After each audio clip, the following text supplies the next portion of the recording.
தேமுதிக பொதுச் செயலாளர் பிரேமலதா விஜயகாந்த் ஆளுநரை சந்தித்து மனு அளித்திருக்கிறார். குறிப்பாக அண்ணா பல்கலைக்கழக மாணவி விவகாரம் தொடர்பாகவும் அதேபோல தமிழகத்தில் காலியாக உள்ள பல்கலைக்கழகங்களின் துணைவேந்தர் பதவி பணியிடங்களை உடனடியாக நிரப்ப வேண்டும் உள்ளிட்ட கோரிக்கைகள் அடங்கிய மனுவினை தேமுதிக பொதுச் செயலாளர் பிரேமலதா விஜயகாந்த் ஆளுநரை சந்தித்து மனுவாக வழங்கியிருக்கிறார்.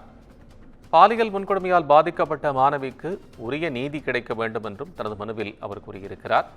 துணைவேந்தர் காலி பணியிடங்களை உடனடியாக நிரப்ப வேண்டும், தமிழ்நாட்டில் பெண்களுக்கு பாதுகாப்பில்லாத சூழல் நிலவுகிறது என்றும் புகார் மனுவினை அளித்திருக்கிறார்.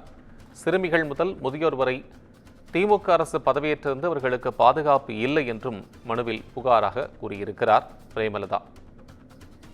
சென்னை கிண்டியில் உள்ள ஆளுநர் மாளிகையில் ஆளுநர் ஆர்.என். ரவியுடன் தேமுதிக பொதுச் செயலாளர் பிரேமலதா விஜயகாந்த் சந்தித்து பேசியிருக்கிறார். இந்த புகார் மனுக்களையும் கோரிக்கை மனுவாக கொடுத்திருக்கிறார். ஏற்கனவே தாவேக தலைவர் விஜயும் ஆளுநரை சந்தித்து மனு அளித்திருந்ததும் இங்கே நினைவு கூறத்தக்கது.